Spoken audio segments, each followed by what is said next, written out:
Good morning दोस्तों, welcome back to a new video. और आज की वीडियो फ्रीक्वेंटली आस्क्ड क्वेश्चंस के ऊपर है, जो आप लोगों के द्वारा क्वेश्चंस बार बार पूछे गए हैं। तो उन क्वेश्चंस को मैं आंसर करने की पूरी कोशिश करूंगा इस वीडियो में। अगर कोई क्वेश्चन रह जाए और आपके और भी क्वेश्चन हो तो आप मुझे बता देना, मैं किसी दिन लाइव आ जाऊंगा ताकि आप लाइव क्वेश्चन पूछ सको, क्योंकि कई बार कमेंट्स बहुत ज़्यादा हो जाते हैं और रिप्लाई करना मुश्किल हो जाता है। और इसीलिए मैं कोशिश करूंगा कि मैं लाइव आ जाऊं और जैसे जैसे आप क्वेश्चन पूछते जाओ मैं आंसर करने की पूरी कोशिश करूं। तो आप मुझे बता दीजिएगा वीडियो के नीचे कमेंट करके कि आपका क्वेश्चन आंसर हो गया है या आप चाहते हो कि मैं लाइव आऊं इस वीडियो के बाद।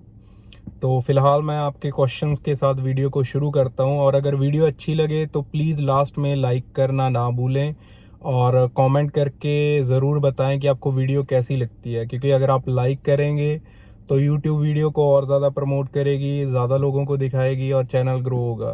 तो फिलहाल मैं शुरू करता हूं आपके क्वेश्चंस के साथ। आपके क्वेश्चन मेरे दूसरे फ़ोन में हैं, तो इसमें से पढ़ के क्वेश्चंस मैं आपके आंसर दूंगा। फर्स्ट क्वेश्चन जो आप में से काफ़ी लोगों ने पूछा है वो ये है कि अगर हम एक कोर्स कर लेते हैं और उसके बाद वर्क परमिट ले लें, मान लीजिए आपने 1 साल का कोर्स किया, फिर वर्क परमिट ले लिया 1 साल का, क्या आप दोबारा स्टडी कर सकते हैं दोबारा से वर्क परमिट लेने के लिए? तो ये काफ़ी लोगों का क्वेश्चन है, अगर मैं सही कैच कर पा रहा हूँ, कि हम एक स्टडी पिक करें फिर वर्क परमिट लें, नेक्स्ट स्टडी पिक करें और फिर वर्क परमिट लें, और ऐसे करके हम अपने पीआर के पॉइंट्स पूरे कर सकते हैं या नहीं। तो इसका आंसर है कि वर्क परमिट जो आपका है वो आपको एक ही बार मिलता है। जो ओपन वर्क परमिट है वो लाइफ में वन टाइम शॉट होता है, वो आपको लाइफ में एक ही बार मिलेगा। अगर आपने एक बार स्टडी करके वर्क परमिट ले लिया, आप उसको एक्सटेंड करवा सकते हो। बहुत तरीके हैं एक्सटेंड करने के, LMI लेके या किसी भी तरीके से, तो आप उसको एक्सटेंड करवा सकते हो, लेकिन वो वर्क परमिट आपको मिलेगा एक ही बार। चाहे आप 2 साल की स्टडी करके 3 साल का वर्क परमिट ले लो, चाहे आप 1 साल की स्टडी करके 1 साल का वर्क परमिट ले लो। और वो एक्सटेंशन टाइम जो है वो डिपेंड करता है कि आपको कितने टाइम की एक्सटेंशन मिलती है, और एक्सटेंशन मिलती भी है या नहीं मिलती है, ये भी चीज़ कई बार डिपेंड करती है, रिस्की होती है। दोबारा भी कनाडा आ जाते हो तो ज़रूरी नहीं है कि आपको वर्क परमिट दोबारा मिलेगा। मान लीजिए कि कोई पर्सन यहाँ से स्टडी करके वर्क परमिट लेके दोबारा इंडिया चला गया है, तो उसको स्टडी परमिट में भी दोबारा मिल सकता है, लेकिन वर्क परमिट नहीं दोबारा मिलेगा। तो इस चीज़ का आप ध्यान रखिएगा। और सेकंड क्वेश्चन आप में से काफ़ी लोगों ने पूछा है कि क्या हम प्रोजेक्ट मैनेजमेंट ले सकते हैं।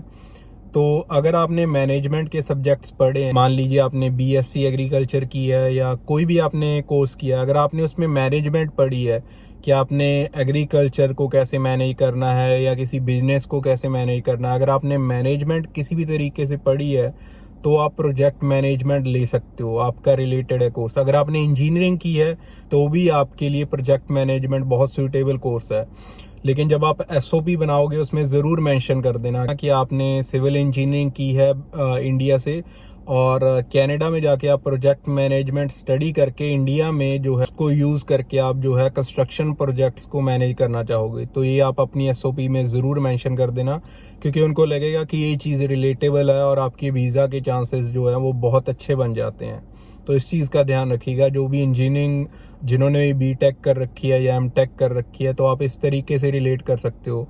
किसी भी फील्ड में अगर आपने डिग्री की है तो आप उसी तरीके के प्रोजेक्ट्स को जो है बेटर मैनेज कर सकते हो, तो ज़्यादा बिलीवेबल लगता है उनको कि हाँ ये पर्सन यहाँ पे स्टडी प्रोजेक्ट मैनेजमेंट की करके अपने कंट्री में जो है इन प्रोजेक्ट्स को मैनेज करना चाहता है, इसीलिए वो हायर स्टडीज़ के लिए जो है कनाडा आना चाहता है।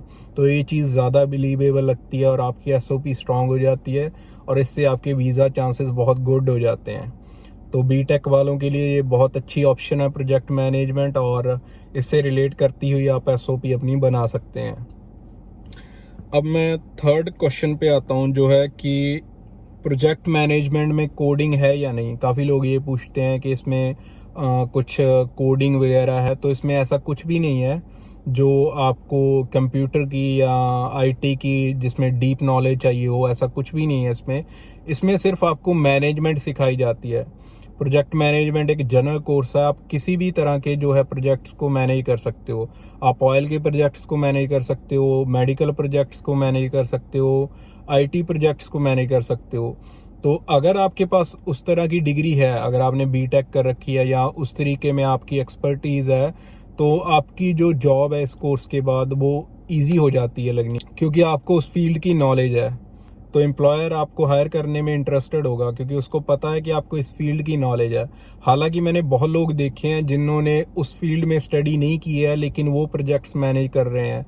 तो ये कोई कंपलसरी नहीं है, लेकिन हाँ हेल्प करता है अगर आपकी बैकग्राउंड एजुकेशन किसी फील्ड से रिलेटेड है और उसमें आपकी जॉब लगनी, वो थोड़ा बेनिफिशियल होता है, लेकिन ऐसा ज़रूरी नहीं है। तो कोडिंग पे आता हूँ मैं। कोडिंग वगैरह इस कोर्स में कुछ भी नहीं है, और इस कोर्स में असाइनमेंट्स हैं, काफ़ी हैं, ग्रुप असाइनमेंट्स हैं जो इसका मेन पंगा होता है, क्योंकि ग्रुप असाइनमेंट्स में टीम मेंबर्स अलग तरह के मिल जाते हैं। कई बार कोई लेज़ी होता है या किसी का काम होता है या कुछ भी करके, अगर आपकी ग्रुप असाइनमेंट में 1 या 2 पर्सन कोऑपरेट नहीं कर रहे हैं, अपना काम वो नहीं कर रहे हैं, तो सारी असाइनमेंट का बर्डन आपके ऊपर आ जाता है। नहीं तो वो सारी असाइनमेंट में से आपको 0 भी मिल सकता है, आपकी असाइनमेंट कैंसिल भी हो सकती है। तो इस कोर्स का मेन जो फंडा है वो यही है कि आपको ग्रुप वर्क सिखाना है। तो आपके ज़्यादातर असाइनमेंट्स इस कोर्स में ग्रुप असाइनमेंट्स होंगी, और अलग अलग तरह के रैंडमली वो आपके ग्रुप बनाएंगे। कभी किसी के साथ बना दिया, कभी 5 लोगों का बना दिया, कभी 4 का, कभी 2 का। तो अलग अलग तरह से ग्रुप बनाते जाएंगे, और ग्रुप में कॉन्फ्लिक्ट भी होती हैं और अलग अलग चीज़ें हैं जो आप इसमें सीखोगे। क्योंकि आप अगर कहीं पे भी ऑफिस एनवायरनमेंट में जाते हो तो वहाँ पे भी आपको ज़रूरी नहीं है कि एक ही तरह के लोगों के साथ काम करना पड़ सकता है। वहाँ पे अलग अलग लोगों के साथ आपकी टीम बन सकती है और कॉन्फ्लिक्ट्स आ सकती हैं। तो वो आपके ऊपर डिपेंड करता है, आप इसी में सीखते हो कि आपको कॉन्फ्लिक्ट्स को कैसे रिजॉल्व करना है या कैसे अलग अलग तरह के लोगों के साथ काम करना है। क्योंकि कोई लेज़ी भी हो सकता है, कोई इंटेलिजेंट भी हो सकता है। तो ये आपके ऊपर डिपेंड करता है कि आप कैसे कोऑर्डिनेट करते हो ग्रुप्स में और कैसे दूसरों से काम करवाते हो। ज़रूरी ये भी नहीं है कि आप हर एक का काम करते जाओ। इसमें बर्डन थोड़ा ज़्यादा है असाइनमेंट्स का, लेकिन कोर्स कोई ज़्यादा डिफ़िकल्ट नहीं है। बाकी एग्ज़ाम्स का बता दूं मैं। एग्ज़ाम्स जो होते हैं ज़्यादातर मल्टीपल चॉइस होते हैं, आपको सिर्फ ऑप्शंस जो है सिलेक्ट करनी होती हैं। कोई ज़्यादा मुश्किल काम नहीं है वो, और इजी एग्ज़ाम्स होते हैं। मुझे लगता है कि 50% इसमें आपकी असाइनमेंट्स होती हैं और 50% आपके एग्ज़ाम्स के मार्क्स होते हैं, और ऑलमोस्ट सभी पास हो ही जाते हैं। अब मैं 4th क्वेश्चन पे आता हूँ, जो मैंने आंसर कर ही दिया है इसी क्वेश्चन में। कनाडा में जो स्टडी है एज़ कम्पेयर टू इंडिया कैसी है। अगर मैं स्टडी की बात करूँ तो स्टडी बहुत इजी है इंडिया के मुकाबले। इंडिया में स्टडी बहुत मेरे हिसाब से टफ़ थी, और सीखने को बहुत है, क्योंकि जब आप असाइनमेंट्स बनाते हो तो आप रिसर्च करते हो ऑनलाइन, उस चीज़ के बारे में स्टडी करते हो, तो वो चीज़ें आपके माइंड में रह जाती हैं। अगर आप किसी भी प्रोजेक्ट पे या किसी भी केस स्टडी पे आपको असाइनमेंट मिलती है तो आप स्टडी करते हो कि क्या क्या हुआ था उसमें और क्या क्या चीज़ें मुझे असाइनमेंट में इंक्लूड करनी है। 5th क्वेश्चन है, top colleges in Ontario. Ontario के टॉप के कॉलेजेस कौन से हैं। ये काफ़ी लोग पूछते हैं कि हम कौन से कॉलेज में एडमिशन लें जो बेस्ट है। मेरे हिसाब से अगर मुझे बेस्ट कॉलेजेस सेलेक्ट करने हों तो मैं टॉप पे रखूँगा जॉर्ज ब्राउन कॉलेज को, और सेकंड नंबर पे होगा सेनेका कॉलेज, और थर्ड पे मेरे हिसाब से हम्बर होगा, फिर सेंटेनियल हो जाएगा, और फिर काफ़ी आ जाते हैं। शेरिडन कॉलेज भी अच्छा है, हाँ नायग्रा कॉलेज ठीक है, और फ्लेमिंग कॉलेज भी अच्छा है। लेकिन ये कॉलेज हैं जो टोरंटो के आसपास हैं, जो अच्छे कॉलेजेस हैं। तो बाकी आप दूर चले जाते हो, फ्लेमिंग थोड़ा दूर पड़ जाता है, फैनशो कॉलेज भी अच्छा है, वो भी दूर पड़ जाता है टोरंटो से। तो इस बात का आप ध्यान रखिए कि आप टोरंटो से जितना दूर जाते जाएंगे उतनी पार्ट टाइम जॉब्स जो हैं वो कम हो जाती हैं। और दूसरा ये चीज़ आप ध्यान रखिएगा कि आपका जो कॉलेज है वो किसी बड़े शहर में हो, जैसे लंदन में हो गया फैनशो कॉलेज हो गया, और ये नायग्रा कॉलेज हो गया जो कि नायग्रा में है।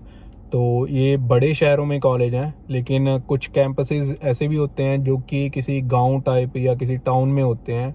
तो वहाँ पे पार्ट टाइम जॉब्स बहुत ज़्यादा कम होती हैं, आपको ढूंढते टाइम लग जाएगा। लेकिन अगर आपकी प्रायोरिटी है पार्ट टाइम जॉब और आपको अपनी फ़ीस पे करनी है तो आप कॉलेज सिलेक्शन बहुत ध्यान से करें। 6th क्वेश्चन है कि अगर हम 1 ईयर कोर्स चूज़ करते हैं तो क्या हमारे वीज़ा चांसेस कम होते हैं। तो मेरे हिसाब से तो ऐसा कुछ भी नहीं है। अगर ऐसा होता ही तो वो 1 ईयर कोर्स क्यों रखते। अगर वो ग्रेजुएशन वालों के लिए उन्होंने 1 ईयर कोर्स रखे हैं, जैसे प्रोजेक्ट मैनेजमेंट कोर्स है वो 1 साल का है, और उसमें उन्होंने कहा है कि आपके पास एटलीस्ट ग्रेजुएशन होनी चाहिए। तो अगर उन्होंने ग्रेजुएशन वालों के लिए 1 ईयर कोर्स रखे हैं तो ये कोई ट्रैप तो हो नहीं सकता कि हम पहले ऑफ़र लेटर देंगे और 1 ईयर के कोर्सेज रखेंगे और बाद में फिर उनको वीज़ा भी नहीं मिलेगा कि आप 1 ईयर का कोर्स करना क्यों चाहते हो। तो मेरे हिसाब से ऐसा कुछ भी नहीं है कि 1 ईयर कोर्स आपका कोई वीज़ा चांसेस को हर्ट करेगा, लेकिन वो रिलेटेबल होना चाहिए और आपकी एसओपी गुड होनी चाहिए। तो इन चीज़ों पे आपके वीज़ा चांसेस डिपेंड करते हैं, तो ये आप देख के चूज़ करें। Next question, will 1 year course be enough? 1 साल का कोर्स मेरे लिए काफ़ी होगा। तो मैंने पिछली वीडियोस में भी ये बताया है कि आपके ऊपर डिपेंड करता है। अगर आपने सिर्फ ग्रेजुएशन की है तो 1 ईयर कोर्स आपके लिए एनफ नहीं होगा। अगर आपने मास्टर्स की है तो मे बी गुड हो सकता है। अगर आपके पास मास्टर्स के साथ एक्सपीरियंस है, मान लीजिए 2, 4, 5 साल का, तो आप ये 1 ईयर कोर्स पिक कर सकते हो। तो आपके चांसेस हैं कि आपकी 1 ईयर कोर्स के साथ पीआर हो सकती है। नहीं तो काफ़ी रिस्की हो जाएगा अगर आप 1 ईयर कोर्स के बाद ही वर्क परमिट अप्लाई कर देते हो। तो दूसरी बात जो इसमें मैं इंक्लूड करना चाहूँगा कि काफ़ी लोग मुझे मैसेज करते हैं कि हमें सिर्फ 1 साल का कोर्स ही मिल रहा है इंडिया से। वो ये बताते हैं कि हमारे जो कंसल्टेंट है वो हमें इंडिया से 1 साल का कोर्स लेके दे रहे हैं। तो ज़रूरी नहीं है कि आपको 2 साल का कोर्स इंडिया से ही लेके आना है। आप 1 साल का कोर्स इंडिया से लेके आ सकते हो और सेकंड कोर्स यहाँ पे आके पिक कर सकते हो। मैंने ऐसा ही किया था। मैंने 2 कोर्स पिक किए थे और फर्स्ट कोर्स मैं इंडिया से लेके आया था, सेकंड कोर्स मैंने यहाँ पे पिक किया था और मेरा 3 साल का वर्क परमिट आया था। यहाँ पे जब आपका फर्स्ट सेमेस्टर ख़त्म हो जाएगा तो आप नेक्स्ट कोर्स की ऑफ़र लेटर के लिए अप्लाई कर दें। फिर ऑफ़र लेटर आएगी, फिर आप उसकी जो है रजिस्ट्रेशन फ़ीस पे कर सकते हैं ताकि आपकी सीट रिज़र्व हो जाए। और फिर लास्ट डेट लिखी होती है उसके ऊपर कि इतनी तारीख तक आपको क्या है फुल फ़ीस पेमेंट करनी है। तो आप फुल फ़ी पेमेंट करके जो है उस कॉलेज में एडमिशन ले सकते हो। कई कॉलेजेस से अप्लाई की थी मैंने अपनी ऑफ़र लेटर और कईयों से मुझे ऑफ़र लेटर आ गई थी, तो उनमें से मैंने हम्बर पिक कर लिया क्योंकि मैं रिस्क नहीं लेना चाहता था कि मैं एक कॉलेज से जो है ऑफ़र लेटर अप्लाई करूं और उसी के पास जो सीट्स हैं वो फुल हो जाएं और अगर मुझे ऑफ़र लेटर नहीं मिलती है तो मुझे ड्रॉप लेना पड़ता और फिर नेक्स्ट जो है सेमेस्टर की मुझे ऑफ़र लेटर अलग अलग कॉलेजेस से मंगवानी पड़ती। तो मैं टाइम वेस्ट नहीं करना चाहता था, इसीलिए मैंने 3-4 कॉलेजेस से ऑफ़र लेटर अप्लाई कर दी थी और उनमें से 2 की शायद मुझे ऑफ़र लेटर आ गई थी और उन 2 में से मैंने हम्बर को पिक कर लिया। तो ये आपके ऊपर डिपेंड करता है कि आप कितने कॉलेजेस की ऑफ़र लेटर अप्लाई करना चाहते हो। और अप्लाई करने के लिए यहाँ पे वेबसाइट होती है ontariocolleges.ca। उस पे जाके आप अपने डॉक्यूमेंट्स अपलोड कर सकते हो और फिर वो आपके डॉक्यूमेंट्स जो हैं उन कॉलेजेस को भेज देंगे और जो भी कॉलेज के पास सीट्स होंगी या उनको आपका क्राइटेरिया गुड लगेगा तो वो आपको अपनी ऑफ़र लेटर दे देंगे। नेक्स्ट क्वेश्चन है, कौन सी प्रोविंस है जिसमें सबसे ईजीएस्ट पीआर है? तो ये डिपेंड करता है। अगर आप +2 करके आ रहे हो तो आपको इस चीज़ की ज़रूरत है क्योंकि प्रोविंशियल नॉमिनी प्रोग्राम्स होते हैं, वो हर प्रोविंस के अलग अलग होते हैं। एक प्रोविंस में कई तरह के जो है पीएनपी प्रोग्राम्स होते हैं, लेकिन अगर आप ग्रेजुएशन और मास्टर्स करके आ रहे हो तो आपको इन पीएनपी प्रोग्राम्स में जाने की ज़रूरत नहीं है क्योंकि अगर आप पीएनपी प्रोग्राम से आ रहे हो फिर भी आपको एक्सप्रेस एंट्री में आके फेडरल पीआर लेनी ही पड़ती है। लेकिन अगर आपने ग्रेजुएशन या मास्टर्स कर रखी है तो आप सीधा एक्सप्रेस एंट्री में फ़ाइल लगा सकते हो और उसमें अगर आपके पॉइंट्स बन जाते हैं, आपके पॉइंट्स बन रहे हैं, आपको लगता है कि जो पिछले ड्रॉज आए हैं उनके क्लोज ही हैं हमारे पॉइंट्स, तो आप एक्सप्रेस एंट्री से डायरेक्ट पीआर ले सकते हैं। वो ईजीएस्ट वे है, एक्सप्रेस एंट्री सबसे फास्टेस्ट वे है। और एक्सप्रेस एंट्री में लगाने के लिए आप चाहे किसी भी प्रोविंस में हो, आपका सेम ही प्रोसीजर होगा क्योंकि ये फेडरल पीआर है। जो पीएनपी हैं वो प्रोविंशियल प्रोग्राम्स हैं, वो अलग अलग स्टेट के अपने अपने हैं। वो एक्सप्रेस एंट्री में आपको फाइल लगानी है, वो हर जगह आपके जो पॉइंट्स हैं सेम ही बनेंगे। काफ़ी लोग मुझसे ये पूछ लेते हैं कि मेरे लिए कौन सा कोर्स राइट है। तो इसके लिए आपको किसी वीज़ा कंसल्टेंट से कंसल्ट करना पड़ेगा। उनको अपनी पूरी प्रोफाइल बतानी पड़ती है कि मैंने ये सब्जेक्ट्स पढ़े हैं, इस साल में पढ़े हैं। तो वो आपकी पूरी जो प्रोफाइल है उसको एनालाइज करते हैं और आपको बताते हैं कि आपके लिए राइट कोर्सेज कौन से हैं। तो ये इसके लिए आपको किसी कंसल्टेंट के पास ही विज़िट करना पड़ेगा क्योंकि मुझे बहुत सारे मैसेजेस आ जाते हैं इंस्टाग्राम पे भी और कमेंट्स भी आते हैं यूट्यूब पे। तो काफ़ी लोग अपनी प्रोफाइल बता देते हैं, कुछ को तो मैं आंसर कर देता हूँ लेकिन इतने ज़्यादा मैसेजेस हो जाते हैं कि मैं हर एक की प्रोफाइल को एनालाइज करके उनके लिए कोर्सेज चूज़ नहीं कर सकता। तो इसके लिए आपको किसी वीज़ा कंसल्टेंट के पास विज़िट करना चाहिए, वही आपको अच्छे तरीके से गाइड कर सकते हैं इन चीज़ों के ऊपर। बाकी यही थे आपके क्वेश्चंस के आंसर, और बाकी यही थी वीडियो। और वीडियो को लाइक करना ना भूलें अगर आपको अच्छी लगी हो। नीचे कमेंट करके अपना रिव्यू ज़रूर दें। चैनल को सब्सक्राइब करना ना भूलें, और इंस्टाग्राम पे फॉलो कर सकते हैं आप मुझे, ट्विटर पे भी फॉलो कर सकते हैं, मैं नीचे लिंक दे दूँगा। तब तक के लिए मैं चलता हूँ और मिलता हूँ आपको नेक्स्ट वीडियो में।